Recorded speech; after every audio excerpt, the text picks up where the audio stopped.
이제 카이 유료 1강 그 반려동물 치료비 영원으로 하는 7가지 비책에 대해서 얘기해 보도록 하겠습니다.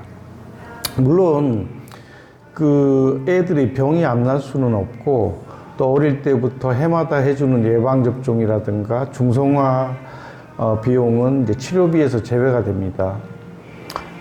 그 예방 목적의 비용들은 이제 제외가 된다는 얘기예요. 그리고 이 주제의 그 부제로는, 자, 반려인이 강연을 들을까 말까 망설이는 그 사이에 그 집에 있는 반려동물은 이제 건강이 악화될 수가 있어요. 그래서 우리가 특히 정보 시대에는 뭐 요즘에는 유튜브라든가 뭐 네이버 지식인을 통해서 많은 정보를 접할 수는 있는데, 전문가들이 가장 중요한 부분을 체계적으로 알려주는 곳은 많지 않습니다. 그래서 부디 이 카이의 그 유료 1강 그 반려동물 병이 나지 않게 하는 방법, 그 7가지 비책을 한 10번 정도는 반복해서 들어두는 게 좋습니다. 그리고 반려동물이 신경을 쓰는데도 아프다, 자주 아프고 한 경우에는 이 강연을 참고하시기 바랍니다. 자, 우리가 흔히 참 세상은 공평치 않은 게, 이 부자들일수록 그 반려동물에게 쓰는 병원비가 상대적으로 적게 들어간다는 그 통계를 동물병원 한 25년 넘게 하면서 발견을 했는데, 근데 그 통계도 2가지 측면으로 나눠봐야 돼요.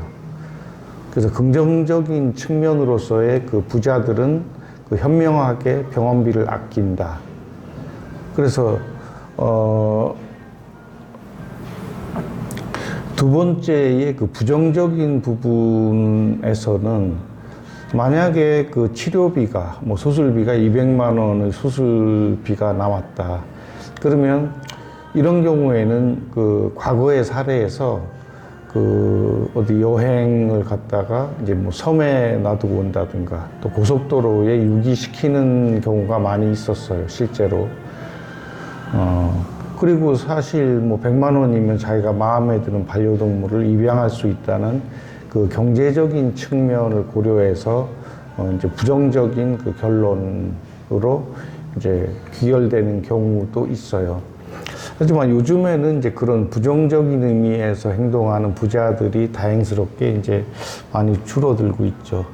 그 동물 등록제라든가 이제 이런 부분이 뭐 효과를 좀 발휘하는 것도 있어요. 무엇보다도 이제 아이들이 깨어나 있기 때문에 이제 그들은 이제 그런 걸 절대 용납하지 못하죠. 그래서 유료 1강에서 얘기하고자 하는 내용은 좋은 측면에서 그 부자들이 치료비를 거의 들이지 않고 즉 그 예방과 관리를 잘 했다는 얘기죠. 그러면 우리 반려인들은 믿지 못할 수도 있죠. 왜냐면, 아니, 그러면 동물병원이 동물이 병이 안 나면 뭐 먹고 사느냐, 이제 그렇게 의문점 가질 수가 있는데, 우리 원장들도 뭐 저만 해도 20, 30년 전부터도 뭐 그런 말이 있잖아요. 내원하는 고객의 한 20%가 전체 80%의 매출을 올려준다. 그래서 사실 우리가 동물병원이라는 곳이 뭐 반려동물이 아파서 오는 경우도 있지만 반려인이 아파서 오는 경우도 제법 있어요. 그래서 그러한 경우는 물론 이제 과도한, 그리고 이제 지나친 사랑으로 인해서 반려인들이 그 반려동물에게 무엇이든 해주고 싶을 때 또 치료를 하지 않아도 되는 경우에 내원하는 경우도 있어요. 하지만 어찌 보면 반려인의 그 건강을 위해서라도, 심리적인 그 안정을 위해서라도 우리 동물 의사들도 거기에 응해주는 편이죠. 그래서 뭐 동물병원이 반려동물이 아프지 않다고 해서 그 걱정해 주실 필요는 없습니다. 왜 그러냐면 우리가 현재 1차 동물병원, 이제 동네 병원을 보통 1차 병원이라 하고 2차 병원을 그 동물의료센터라고 표현을 하고 이제 3차 병원은 이제 대학병원, 대학동물병원을 얘기하죠. 그래서 우리 그 가장 많은 수를 차지하고 있는 그 동네 그 동물병원 같은 경우는 그 예방접종과 그 중성화 수술 비용만으로도 사실 유지가 가능합니다. 그래서 그 부분에 대해서, 기본적인 부분에 대해서 반려인으로서의 도리를 지켜주시면 그에 따라서 그 로드병원의 우리 그 동료 동물 의사들도 이 아이들이 그 질병이 나지 않게 하는 노하우, 이제 이런 것들을 많이 알려드릴 겁니다. 그래서 서로 간에, 반려인과 동물병원은 서로 간의 믿음이 중요합니다. 그래서 뭐 아무나 믿을 수는 없으니까 뭐 3군데에서 5군데 동물병원에 방문을 해서 그 선생님과 얘기를 해보면 자신과 반려동물에게 그 어울리는 그 주치의 선생님을 찾을 수가 있어요. 최소한 그 정도의 또 노력은 해야 되겠죠. 그리고 우리가 그 열의 두 아이가 뭐 매출을 80% 이상 올린다는 부분이 뭐 보호자 그 관리 부실로 인해서 생기는 경우도 있고, 또 선천적인 질환에서 또 그런 아이도 있어요.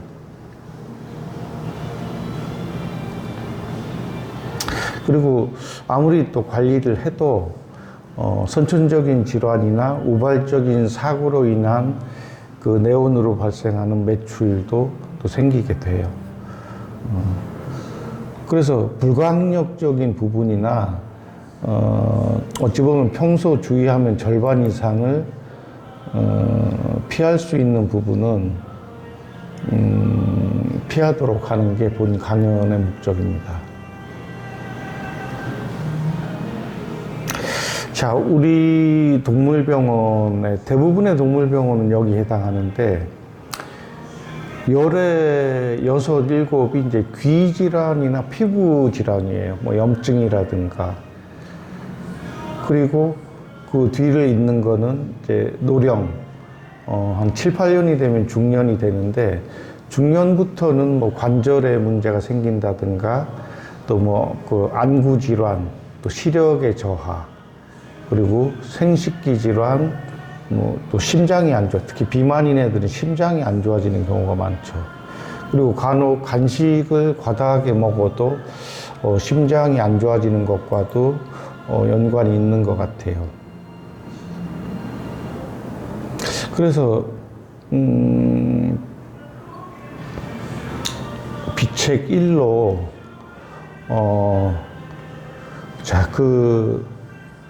우리가 입양 시 선천적인 질환 유무를 확인하는 것과, 그리고 어떤 품종, 또 암컷으로 해야 할지, 수컷으로 해야 할지가 매우 중요합니다.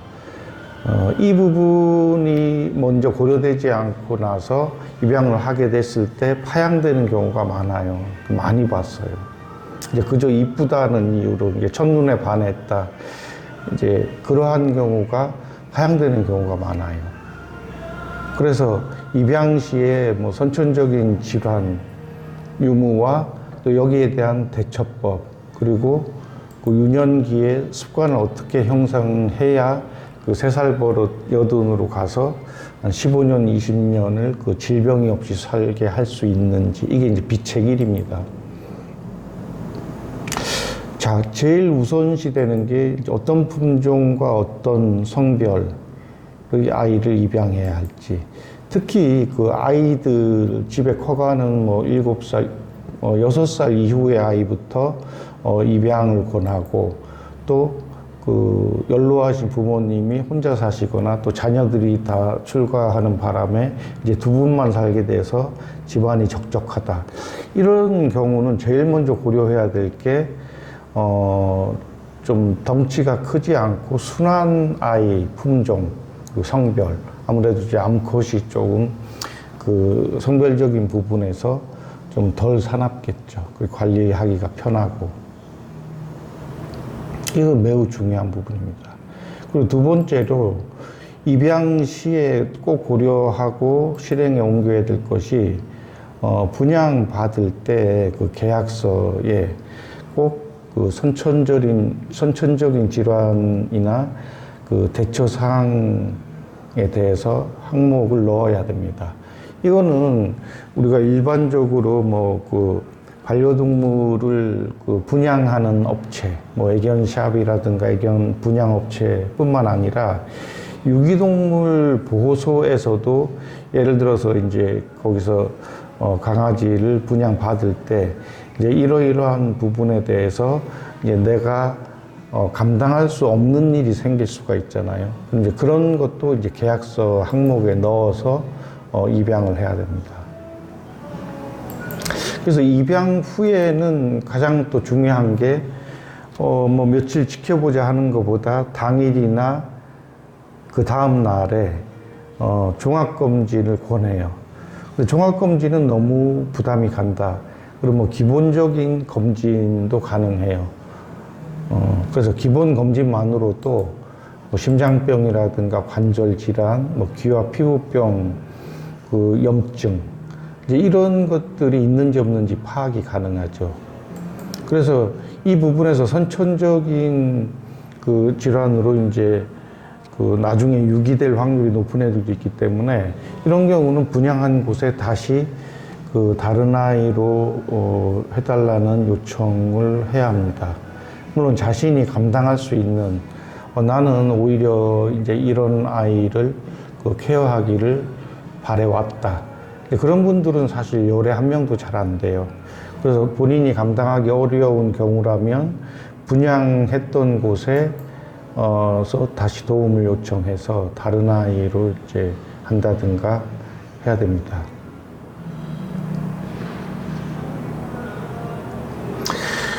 우리가 흔히 이제 틈틈이 그 신문 기사에 나오죠. 외국의 동물보호 단체에서 그 한국에 그 이제 입양 안 되는 애들 있잖아요. 이제 그런 아이들을 외국의 그 선진 동물보호 단체에서는 그런 아이들만 상대로 또 외국에서 그 입양을 해서 본국에서 케어를 하는 그런 활동도 많이 해요.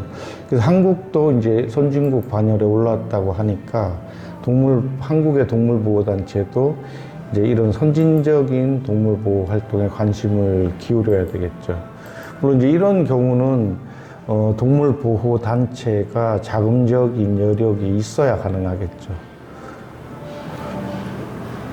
그래서 이제 이 비책 1의 부분에서는 주로 이제 파양을 당하지 않는 그 입양 환경과 그리고 입양을 하고 나서 그 처음에 한 3개월이 매우 중요합니다. 소변 가리는 거, 대변 가리는 거, 이런 부분들이 상당히 중요한데, 그래서 사람도 이제 그 자기 이기적으로 살 수밖에 없는데, 내가 감당할 수 있는 부분이 저 아이가 입양을 했을 때 그 최소한 사료를 2번 주고 간식을 이제 1회 이상 주고, 그리고 배변, 소대변 정도는 가렸으면 좋겠다. 근데 이 부분이 안 되면 또 파양이 되겠죠. 그래서 초기에 가장 중요한 부분은 사료를 하루에 2번에서 3번 주는 것과 먹는 양, 이런 부분들은 병원에서 다 알려주죠. 그래서 그 어린 강아지의 경우는 머리 크기의 한 3분의 1 정도의 양을 한 끼에 주는 것으로 그렇게 하면 되고, 그리고 패드에 가리는 것도 입양하고 바로 이제 가리길 바라는 것보다 패드를 서너 장 깔아놓고 자연스럽게, 그래서 패드에서 소대변을 잘 봤을 때 간식을 조금 줘서 그 변을 가리게 하는 방법. 그리고 가급적이면 그 접종을 할 때 보통 2, 3주 간격으로 하는데 동물병원에서 이제 기본적인 예방 접종이 있어요. 종합 백신, 뭐 코로나 백신, 또 캣넬코프라는 것, 그리고 광견병, 신종플루. 이제 이런 부분들은 그 자체로도 중요하지만 그 접종을 하면서 이제 필요한 것들을 동물병원에서 이제 선제적으로 알려주기 때문에 만약에 이제 알려주지 않는다 하면 그걸 물어봐야 돼요. 이 시기에는 어떤 게 필요한지, 또 습관 형성을 어떻게 시켜야 하는지. 이게 상당히 중요합니다. 그래서 3살 버릇 80 가잖아요. 그 강아지한테 그 3개월의 습관이 평생을 갑니다. 그리고 또 우리 반려인들이 있는 경우가 있는데, 자, 접종이 다 끝났다. 그럼 이제 한 6개월령이 되잖아요. 그럼 6개월령부터 뭐 사실 한 5년, 8년까지는 애들이 아프지 않은 그 청년기잖아요. 그러다 보니까 기본에 소홀하게 돼서 1년에 한 번씩 접종해야 될 것과 뭐 심장하상축 외부기생충을 소홀히 하는 경우가 있어요. 그래서 그러한 부분도 경우에 따라서 동물병원에서 이제 매너리즘에 빠져서 알려주지 않는 경우도 있어요. 그래서 그러한 부분도 접종 후에는 추후에 어떻게 해야 하는지에 대해서 꼭 조언을 들어야 됩니다. 그리고 비책 2번째로 우리가 흔히 이제 귀와 피부의 질환이 반려동물에게는 그 외이염과 이제 피부염으로 병원에 내원하는 게 열에 6, 7이 돼요. 그만큼 이제 비중을 많이 차지하는데, 동네에 따라서 뭐 그 노령견이나 분양견 수에 따라서 약간 차이가 있을 수도 있어요. 그래서 귀와 피부에 문제가 생기면 어떻게 해야 하나.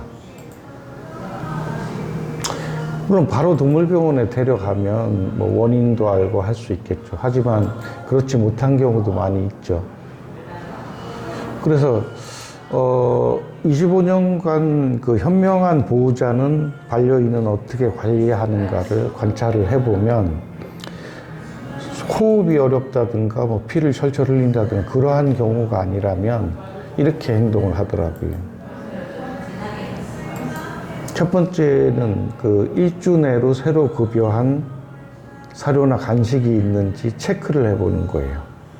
그리고 과식을 했다든가 또 음식을 뭐 2끼 이상 안 먹었다든가 이런 걸 체크를 해보는 거예요. 그래서 새로 급여한 사료나 간식으로 문제가 생겼다고 판단이 되면 그럼 급여를 중단하겠죠. 중단하고 또 기존에 먹던 거로 교체해줘서 또 정상으로 가는 경우가 있고, 그리고 과식을 해서 일순간 체력이 약화된 틈을 타서 올라오는 외이염이나 이제 피부염이 있을 수도 있어요. 그래서 3일에 그 집에서 간단한 그 전환 또는 처치만으로도, 음식 조절만으로도 나아지는 애들이 많이 있어요. 좀 더 또 해줄 수 있는 방법은 뭐 외이염, 귀병. 그래서 귀 이제 여기에 이제 병이 많이 나는데 우리가 이제 귀 청소 그 독하지 않은 그 귀 세정제를 그 솜에 묻혀서, 원래 면봉으로 하는 것보다 이제 사람 패드가 부드러우니까 그 솜에 한 3방울, 5방울 묻혀서 이렇게 닦아내주는 걸 권합니다. 그리고 피부의 경우에는 물론 이제 그 동물용으로 된 그 동물병원에서 받은 그 소독제라든가 연고를 통해서 그 하루 이틀, 하루에 2번씩 해줬을 때 귀 세정도 하루 2번을 권합니다. 그렇게 했을 때 한 2, 3일 되니까 괜찮아지는 경우도 많이 있어요.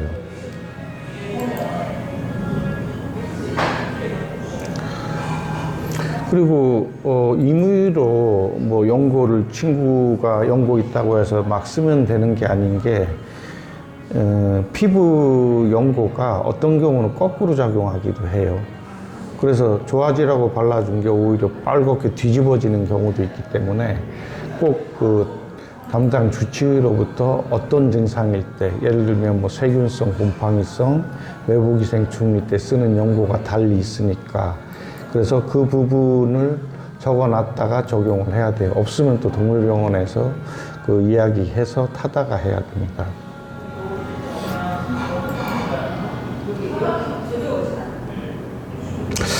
그리고 이게 보통 보면 3일 안에 두 가지로 나눠지죠. 하나는 눈에 띄게 나아지는 경우가 있고, 이건 이제 나아지는 경우고, 근데 하루하루 해도 똑같더라. 뭐 간지러워하는 것도 비슷하고 오히려 뭐 그 부위가 더 커지더라. 그런 경우는 지체 없이 병원을 찾아가는 게 낫겠죠. 그래서 이러한 부분에서도 음식의 제공이 상당히 중요합니다. 특히 기름진 음식을 먹는 경우에 피부병이나 귀병이 왔는데도 그걸 계속 먹인다면 이게 잘 낫지 않아요. 그리고 귀하고 피부는 주변의 환경에 민감하죠. 특히 지금처럼 그 우기철, 그리고 지하방, 이런 데는 이제 그 습하잖아요. 그러다 보면 환경에서 비롯되는 그 외이염이나 그 피부병이 있죠. 그리고 특히 곰팡이 같은 경우는 뭐 한 달 이상 치료를 필요로 하기 때문에 걸리지 않도록 하는 게 최선이죠. 그래서 음식과 그 환경 조절에 따른 그 3일간의 조치로 좋아지는 경우와 또 이제 좋아지지 않는 애들이 또 있겠죠.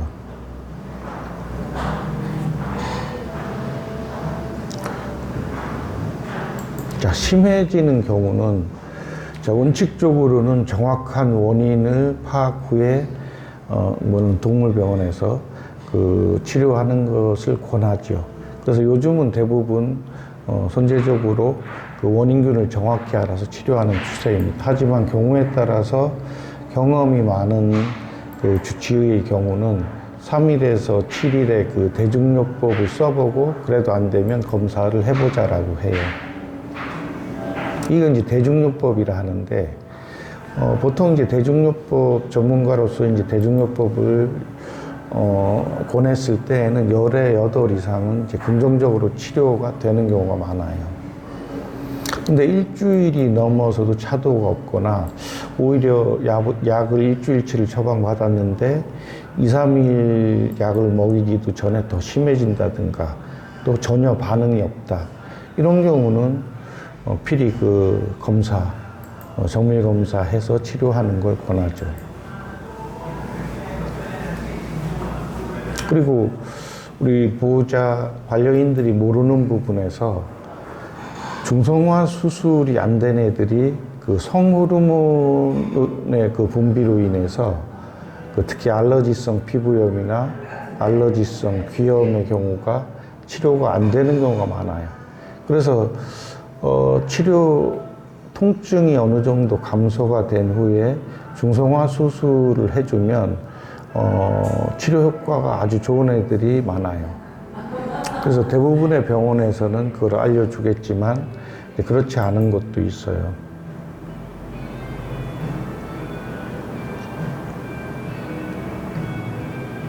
그래서 중성화 수술만으로도 한 해 발생하는 그 외이염과 피부염의 그 횟수가 상당히 줄어들기도 하죠.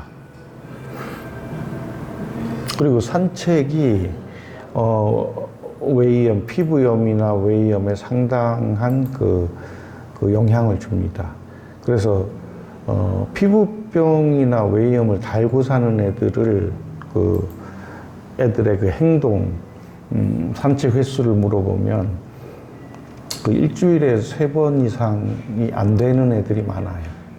그래서 산책을 함으로 인해서 그 면역력을 높여주는 게 중요하고, 또 반려묘의 경우에는 산책이 어렵죠. 그래서 반려묘는 특히 중요한 게 어릴 때부터 그 캣타워를 잘 놀게 해야 하는데, 캣타워를 사용하지 않는 애들은 어릴 때부터 하지 않았다든가, 어릴 때는 잘 했는데, 이제 나이 먹으면서 그 비만이 돼서 이제 몸무게가 많이 나가다 보면 캣타워를 사용 안 하게 되면 또 그게 또 이제 비만으로 이제 가중되고, 그래서 반려묘는 특히 과식을 시키면 안 돼요. 그래서 반려묘가 아픈 경우는 대부분의 경우가 비만으로 인해서 오줌을 누지 못한다든가, 그래서 신장 쪽에 문제가 발생하고, 또 그 잇몸 쪽에 이제 그런 부분에도 이제 영향을 주기도 해요. 그래서 이 두 번째, 열의 6, 7에 해당하는 귀와 피부의 그 질환을 막는 방법,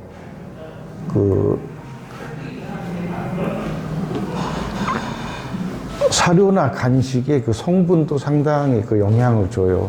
그래서 우리가 보통 닭고기를 일반적으로 그 반려견에게 사용하고, 주 성분으로 하고, 그리고 고양이 반려묘는 이제 어류를 주로 사용을 하죠. 그리고 반려견의 경우는 이제 오리고기라든가 양고기가 알러지나 피부 안 좋은 애들에게 좀 도움이 되는 성향도 있어요. 그래서 이제 그게 기능성 식품으로 급여를 하기도 해요. 그래서 귀와 피부 질환이 열의 절반 이상이기 때문에 이것과 연계되는 게 사료와 간식. 그래서 사료와 간식의 성분을 잘 보고 구입을 하고, 그리고 관찰을 오래 해본 결과 예를 들면 개나 고양이가 돼지고기라든가 소고기라든가 이제 이런 상위 개념의 축산물을 섭취를 하게 되면 간혹 소화를 못 시켜내거나, 또 이제 중장기적인 관점에서 크게 좋은 것 같지 않아요. 그래서 주로 이제 닭고기, 그래서 반려묘는 또 어류를 위주로 주는 게, 조금씩 이렇게 맛만 보는 용도로 주는 거는 크게 건강에 나쁘진 않은 것 같아요. 하지만 그걸 주식으로 사용하게 되면 상당히 나쁜 영향을 줄 수도 있기 때문에 조심해야 됩니다. 그리고 비책 세 번째가 생식 비뇨기계 질환인데, 이거를 이제 같이 묶어서 얘기하는 이유는 위치가 이제 같이 있잖아요. 그 생식을 위해서 또는 소대변을 보기 위한 구조가 가까이 있으니까 관리도 어차피 이제 같은 위치에 있기 때문에 이걸 같이 설명을 하는데, 특히 어린 애들의 경우는 1년 미만에서는 가끔 이제 소변 보는 주변에 이렇게 불긋불긋 올라오는 애들이 있어요. 그래서 이 부분을 모르는 반려인들은 이제 상당히 무서워하고 두려워하는데, 그 사람으로 치면 성병이 아니냐 이렇게 생각할 수도 있는데, 이건 이제 오줌을 이제 정확히 못 보는 애들은 그 패드에서 흡수가 되지 않고 튀어서 그게 오히려 이제 세균으로 인해서 염증이 생기고 이런 건데, 초기의 경우에는 간단한 소독이나 용고로도 치료가 돼요. 2, 3일만 해줘도 되는 경우가 많아요. 그리고 특히 이제 마당에서 키우는 아이들의 경우에는 이게 심해져서 생식기 쪽에 수컷도 그렇고 암컷도 그렇고 이렇게 방울이 한 방울, 세 방울 정도 떨어지는 경우도 있어요.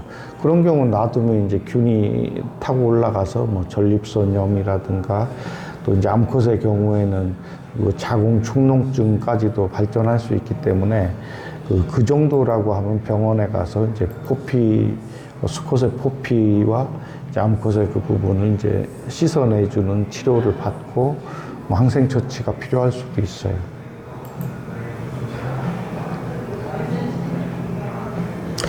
자, 여기서 또 이제 산책의 얘기가 다시 나오죠. 아이를 낳기 위한 기관인 생식기와 또 소대변을 잘 보기 위한 그 비뇨기 부분에서 산책을 꼽는 이유는 면역력이 그만큼 중요하기 때문입니다. 그래서 나는 돈이 없어서 뭐 반려동물을 건강하게 키우지 못한다. 이건 거짓말이죠. 그래서 산책을 잘 시켜주는 게 가장 중요하다. 그래서 음식을 뭐 비싼 거 맛있는 걸 주는 게 중요한 게 아니라 산책을 일주일에 3번 이상, 가급적 하루에 1~2번 이상 시켜주는 게 반려인으로서의 비용이 들지 않고 건강하게 키우는 방법입니다. 그래서 뭐 극단적으로는 뭐 충분히 영양 공급과 맛있는 음식을 줄래 아니면 산책 2가지 중에 하나만 하라 그러면 산책을 택하기도 하죠. 그만큼 중요하다는 얘기고. 그리고 이런 경우도 있었어요.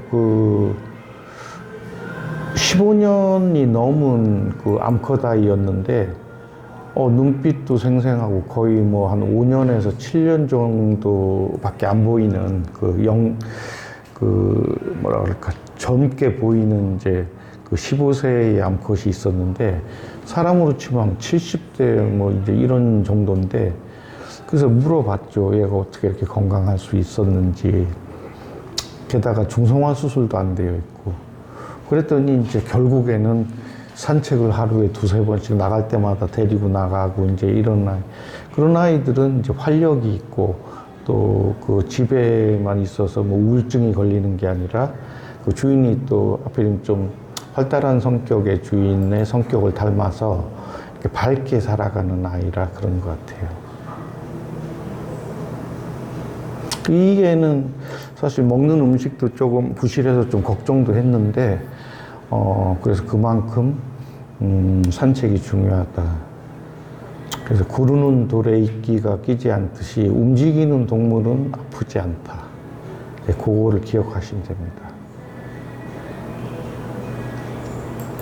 그리고 조심해야 할 거는 나이가 들다 보면 사람도 그렇고 막 영양제를 이거저거 이렇게 좀 과다 섭취, 막 섞어 먹고 이런 경우가 있는데 그건 상당히 위험하죠.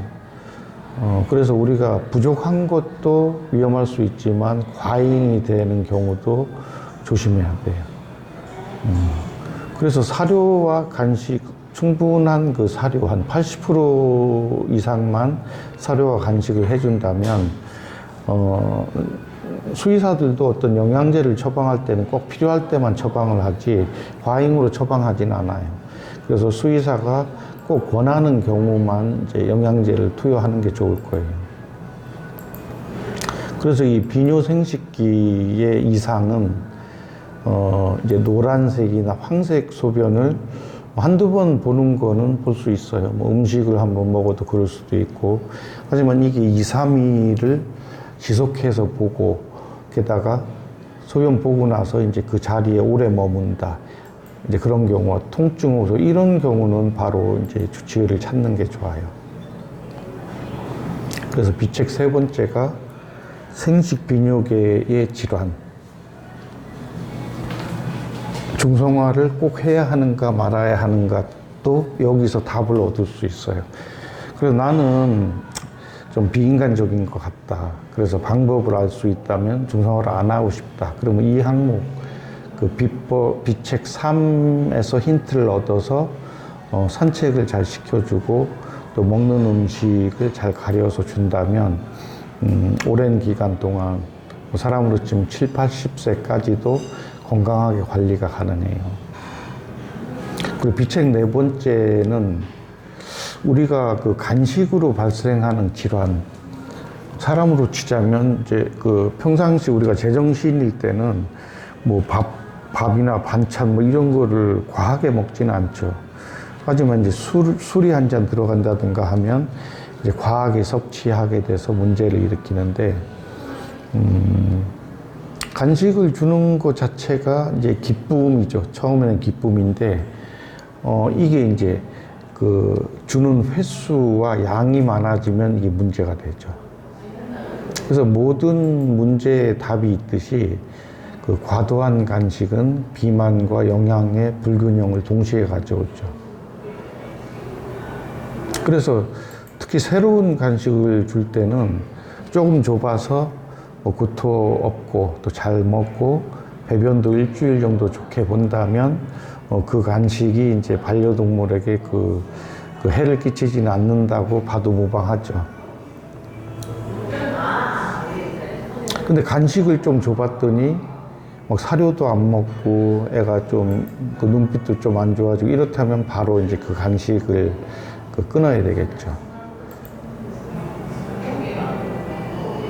그래서 우리 반려인들이 가장 흔히 하는 실수가 그 사람 생각해서 단지 자기는 몸무게가 60kg고 강아지는 뭐 2kg, 3kg밖에 안 되는데 너는 나보다 작으니까 절반만 먹어. 특히 이제 우리 할머니 분들이 많이 그렇게 하는데 그 반뚝 잘라서 주면 뭐 순식간에 다 먹어버리죠. 달달하니까.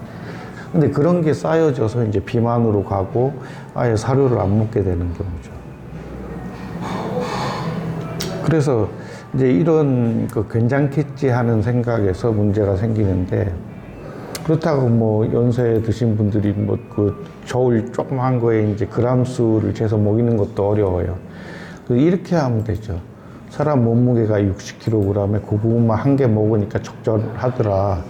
그러면 6kg 정도 나가는 뭐 시추나 뭐 이런 품종 애들은 한 10분의 1 정도 양, 이 정도 한 요 정도가 적당량이 되겠죠. 그래서 이거를 세 덩어리로 나누면 한 요 정도 주면 되겠고. 근데 1kg 나가는 애들은 60kg의 사람에 비해서 60분의 1이니까. 그럼 이거 60분의 1이면 한 요 정도밖에 안 될 거니. 그러면 손끝만큼 해서 서너 개 정도 주면 양이 맞겠죠. 그래서 그렇게 환산해서 주면 비만으로 간다든가 사료를 안 먹는 경우가 줄어들겠죠. 그리고 고구마가 국민 반려 간식이기는 맞는데 근데 이게 달달하다 보니까 또 그 이빨을 좀 상하게 해요. 그래서 고구마를 간식으로 주는 경우는 또 양치를 사료 먹을 때뿐만 아니라 간식 먹고 나서 양치도 잘 해줘야 되겠죠.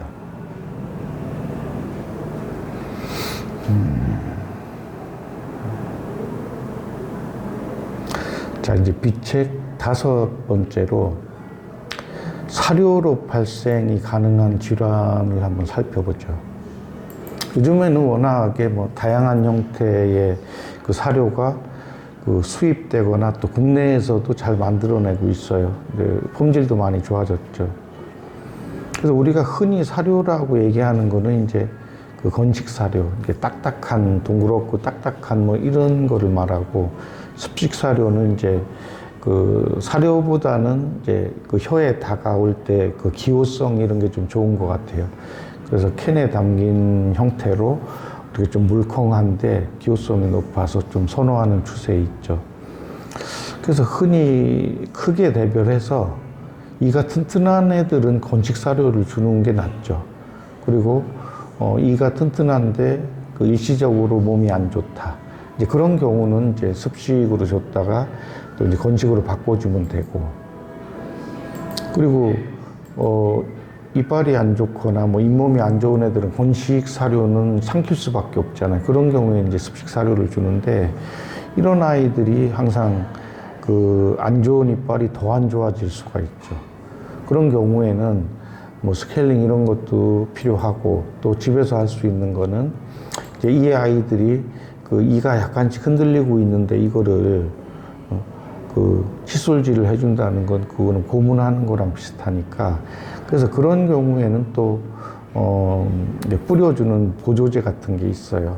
뭐 플라고프라든가 뭐 이런 것들이 또 효과도 어느 정도 있으니까 그래서 이런 거 치과 치료를 받는 것과 또 음식을 먹일 때 보조제를 활용해 주면 되죠. 그래서 우리가 사료로 인해서 발생하는 문제는 사실은 거의 없어요.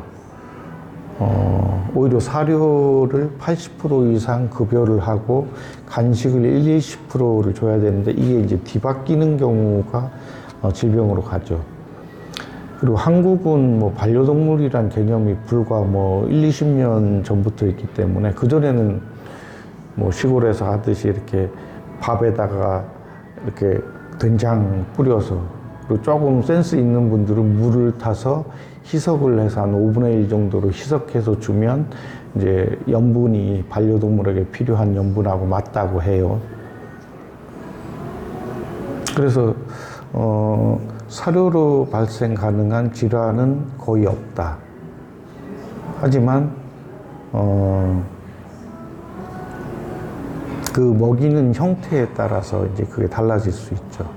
그래서 요즘에 워낙 많은 사료가 나와서 그 어떤 걸 선택해야 되는지 궁금해하는 분들이 있는데, 그런 분들은 복잡하게 생각하면 한없이 복잡하고, 그래서 뭐 주치의 선생님한테 물어보는 게 제일 빠르고, 또 그렇지 않다면 비책 5에서 얘기했듯이 이가 튼튼한 애들은 건식 사료, 이가 약한 애들은 습식 사료를 주되 그 잇몸에 도움이 되는 보조제를 같이 투여한다.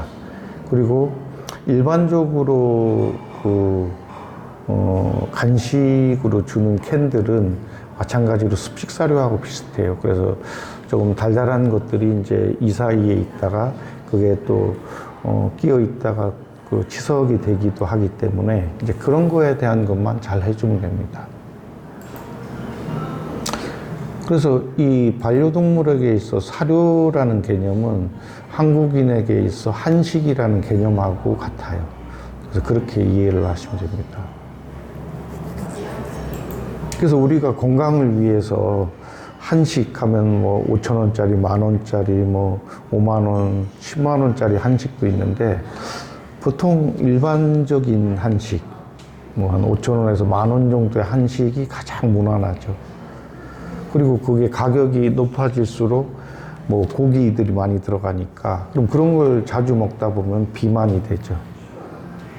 그래서 우리가 흔히 얘기하는 서민식이 그 사람에게 건강하듯이 반려동물에게도 뭐 그 한 봉에 5만원, 10만원, 이제 이런 사료도 좀 해주고 싶으면 해줄 수는 있지만, 일반적인 반려동물들이 먹는 사료들이 건강에는 가장 이롭습니다. 그래서 그걸 기준으로 해서 다른 사료도 좀 먹이고 싶다 하면 조금씩 이렇게 주셔도 됩니다. 그래서 사료로 인해서 발생 가능한 질환은 거의 없다. 자, 비책 6번째. 예방접종의 소홀로 발생하는 질환. 이 부분은 상당히 조금 좀 깊게 들어가서 생각해 봐야 할 문제인데, 예방접종 소홀은 보통 두 가지 문제를 가져오죠. 그래서 첫 번째가 주기적인 건강 체크의 기회를 잃는다는 거고, 두 번째가 누락된 예방접종으로 인해서 전염병에 걸리는 경우가 있죠. 그래서 반려인들은 보통 두 번째, 그 본질적인 부분에서 예방접종의 중요성만 인식을 해요. 근데 동물의사의 경우에는 오히려 첫 번째, 그 주기적인 건강 체크 기회를 반려인들이 잃는다는 것에 더 신경을 쓰죠. 어떤 얘기인지 이해가 가시죠? 그래서 지속적인 주기적인 관심을 통해서 초기에 그 질병을 진단하고 또 뭐 바로 약물 치료하고 이런 게 아니라 그 환경의 전환, 먹는 것도 이제 하나의 식이 환경이니까 그런 것들에 대한 조언으로 인해서 좀 나쁜 쪽으로 가는 거를 좋은 쪽으로 이렇게 잡아줄 수가 있는 거예요. 그래서 오히려 예방접종의 소홀함은 그런 건강을 체크할 수 있는 기회를 잃는다는 부분에서 더 중요합니다. 그리고 우리가 이거를 이제 예방접종의 중요성이 대도심하고 이제 자연환경 그 두 가지로 나눠서 봐야 돼요. 그래서 대도심은 뭐 사람도 그렇지만 뭐 코로나19처럼 많은 사람이 있는 곳에서는 그만큼 이제 전염이 될 확률이 높겠죠. 그래서 우리가 흔히 이제 강아지, 고양이의 이제 종합 백신이라고 하는 것들이 이제 그런 거고, 또 코로나 장염이라든가 이제 뭐 캣넬코프, 감기 뭐 이런 것들도 사람하고 비슷하게 그 개체의 수명을 줄인다든가, 또 이제 치사율이 뭐 1%에서 뭐 50%까지 가는 것도 있죠. 그래서 예방접종을 해주는 의미도 대도심에서는 이제 그런 전염병으로부터 그 개체의 생명을 지켜주는 것, 그리고 그 산속이라든가 이제 섬, 그 자연 그 자체에서 사는 반려동물의 경우에는 오히려 이제 전염성적인 부분보다 그 심장사상충과 그 외부기생충이 매우 중요하죠. 그 섬이나 산속에 모기는 또 커요. 피도 많이 빨아먹고. 그러다 보니까 이제 그 자연 속에 있는 아이들에게는 그 전염병보다도 이게 더 중요하죠. 그리고 진드기 예방제를 심장사상충도 요새는 이제 3개월에 한 번씩 해주는 이제 것도 나왔기 때문에 이제 이거를 해주되, 진드기가 물었잖아요. 그럼 이게 이제 죽어 떨어져 나갈 때까지 2, 3일은 괴롭혀요. 그래서 그 반려동물 빗 중에 이렇게 속털까지 이렇게 솎아낼 수 있는, 그럼 이제 진드기까지 이제 떨어뜨리게 할 수 있는 빗으로 진드기가 과도하게 붙어 있다고 하면 그 8, 90% 떼어주면, 그럼 이제 나머지 뭐 몇 마리 찾아내지 못한 것들은 2, 3일 사이에 그 몸에 있던 그 약성분에 의해서 떨어져 나가게 되죠. 그래서 며칠 후에 다시 한번 체크해 주면 되고.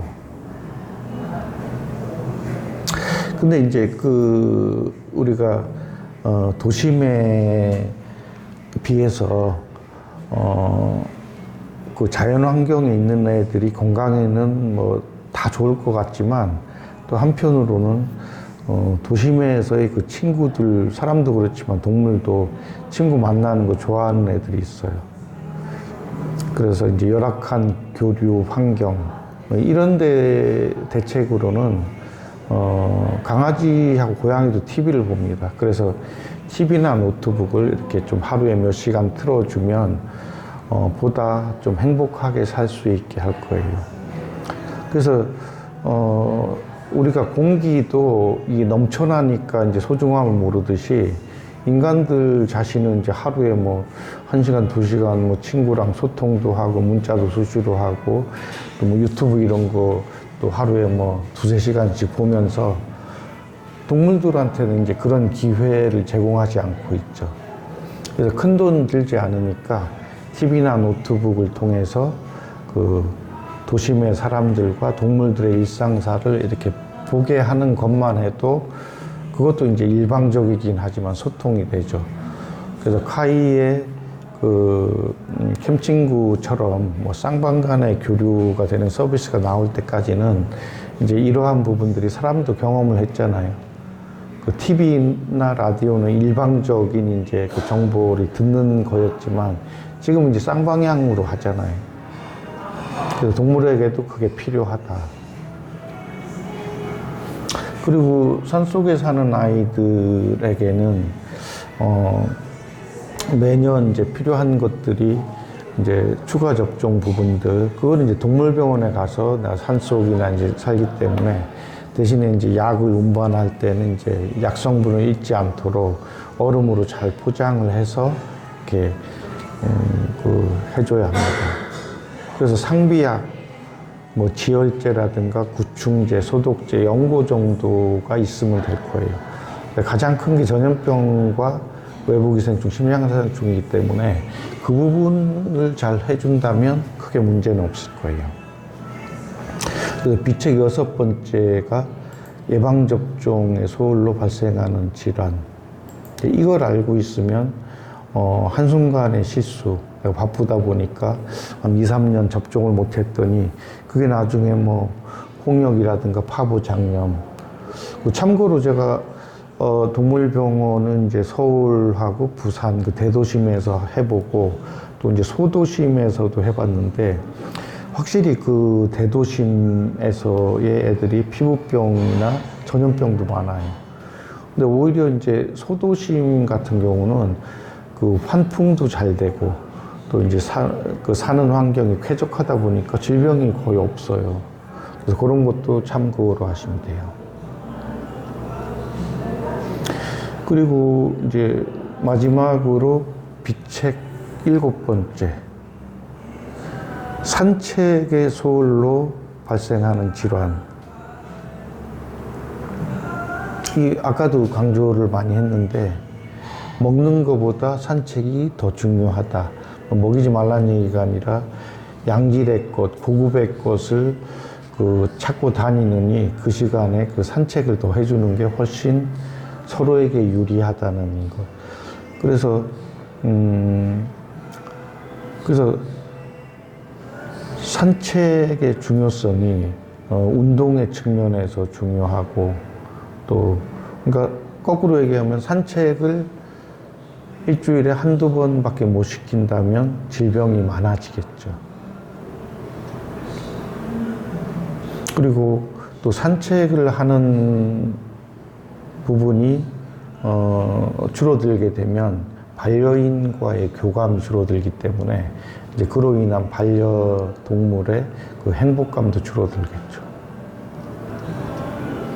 그리고 또 외부인 그리고 외부의 반려동물과의 교류도 적어지게 되니까 이제 그런 거로 인해서 소통의 부재 이제 이런 부분에서 또 반려동물들이 그 호기심을 잃게 되고 우울증이 올 수도 있어요. 그리고 또 무엇보다 더 중요한 게 이제 맑은 공기, 햇빛, 그 자연과의 교류적인 측면에서도 상당히 중요하죠. 그리고 반려동물이 사람에 비해서 한 5분의 1 정도의 수명이잖아요. 사람은 이제 100세 시대 맞았고, 동물은 이제 20년의 그 수명을 맞이하게 됐는데, 반려인과의 관계에서도 사람도 살다 보면 이제 세상을 어느 정도 알고 하면 자기 혼자서 이제 세상에 대한 뭐 나름의 이제 그 평가도 하고 또 정립을 하게 되는데 반려동물도 다르지 않은 것 같아요. 한 15년, 20년 된 애들은 한 70대, 80대의 할아버지, 할머니가 이제 풍기는 그런 이제 눈빛, 행동 거지. 그게 다 사람하고 똑같아요. 그래서 반려동물 스스로의 그 추억의 측면에도 상당히 도움이 되는 부분이죠. 그래서 그동안 한 25년 이상 동물병원 진료를 해오면서 좀 제가 과하게 이제 동네 그 병원에 오는 그 내원하는 분들한테, 고객들한테 일주일에 최소 이제 3번 이상은 산책을 해주시라. 그리고 산책 시간은 또 뭐 2-3시간 해주면 너무 힘들어하고 몸살 오는 애도 있어요. 그래서 산책 시간은 30분에서 60분이 가장 적당한 것 같아요. 그 반려인 본인의 몸도 생각을 해야 되니까. 이 중년 이상의 반려인은 사실 주 3회 산책이 어려운 분들 많아요.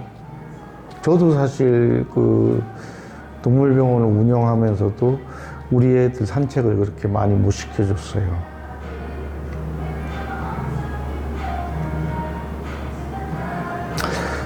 대신에 좀 긍정적인 부분은 요즘의 젊은 친구들은 하루에도 이제 2-3번씩 이렇게 산책을 시켜주는 거예요. 그리고 애견 카페 뭐 이런 곳에 가서 교류도 많이 시키고.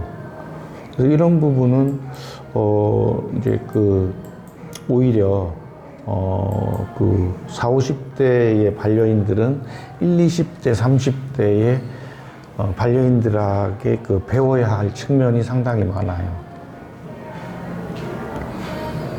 자, 위에 그 7가지의 그 비책만 알아도 반려동물 수명 15년에서 20년으로 봤을 때 최소한 병원비를 아마 1,000만 원 이상은 아낄 수 있을 거라고 생각을 해요. 우리가 보통 특히 보험을 가입할 때 이제 그런 사례들을 많이 예를 들던데, 보험이라는 건 그 사고가 나지 않았을 때는 필요성을 모르는데, 한번 사고가 나고 보면 보험은 필수가 되죠. 그런 것처럼 아직 우리 반려동물에게는 그 사고가 없으니까 안전하겠지 하지 마시고, 내친 김에 그 쇳불도 당김에 뽑는다고. 그래서 이러한 내용들, 물론 이제 각 전문가마다 조금씩의 의견 차이는 있을 수 있어요. 하지만 카이가 그동안 25년 넘게 동물병원을 하면서 가장 솔직하게, 그래서 뭐 이거는 반려인이나 우리 그 동료 수의사, 동물의사들의 관점에서 했다기보다 내가 반려동물이다, 이제 이런 생각을 하고 강연을 한 겁니다. 그래서 그러한 이제 뭐 진정성이라 그러면 진정성, 이제 그런 부분에서는 믿고 하셔도 되니까. 사실 조금 여유가 있는 분들은 뭐 동물병원에서 이제 권하는 거를 다 해주는 게 좋아요. 또 실제로도 과거에 제가 서울에서 동물병원 할 때는 그 손님은 이제 일본으로 출장을 자주 왔다 갔다 하다 보니까 그 시츄 품종의 아이를 이제 맡기면서 그 위탁을 하면서 항상 필요한 거는 다 해주세요. 근데 그런 아이일수록 뭐 해줄 게 없어요. 왜냐면 워낙 관리가 잘 되고 있으니까. 뭐 정서적인 측면도 그렇고, 애가 막 사람처럼 눈빛이 호기심으로 가득하고, 그래서 이제 그런 게 어찌 보면 그 반려인으로서는 반려동물에게 최상의 것을 해주는 거겠죠. 그래서 이 카이 유료 1강 그 반려동물 치료비 영원으로 함께하는 7가지 비책에 대해서 강연했습니다.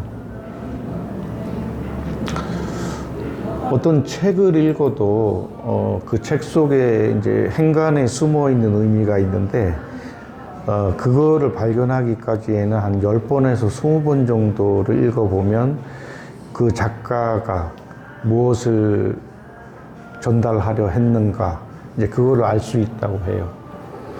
저도 개인적으로 이제 옛날에 그 에릭 프롬이라는 그 독일의 그 철학가가 쓴 책이 이제 사랑의 기술이라는 게 있어요.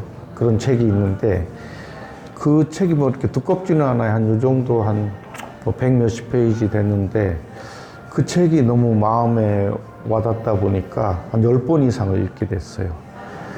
근데 그게 한 5년, 10년 지나서 대학을 졸업하고 30이 넘은 나이에 내가 친구들을 만나서 그 10번 이상 읽다 보니까 그 안에 있는 내용과 내가 처한 현실과 상대방의 고민과 이게 믹스가 되면서 마치 이제 내가 사랑의 그 전문가처럼 이렇게 그 유창하게 또 상대를 위로해 줄 수 있었던 측면이, 이제 그 에릭 프롬이란 사람이 전달하려고 하는 것들을 이제 한 번에 다 파악하기는 어렵기 때문에 여러 차례 보다 보니까 그게 이제 내 머릿속에 완전히 들어온 거죠. 그래서 에릭 프롬과 나와의 의사소통이 됐다, 이제 그렇게 표현을 하고 싶어요. 그래서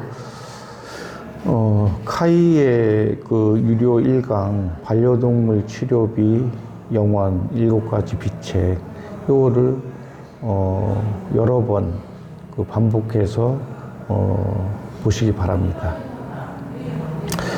그리고 이 부분에 대해서 좀 내가 생각할 때는 어떤 측면에서 이게 조금 보강이 됐으면 좋겠다, 이제 이런 생각이 있으신 그 청강하신 분은 제 이메일이라든가 뭐 문자 또는 그 무료 특강에 이제 요 부분에 일부분이 나가는데 그 부분에 써주셔도 좋아요. 그래서 느낀 그대로를 좀 댓글에 달아주시면 좋겠습니다.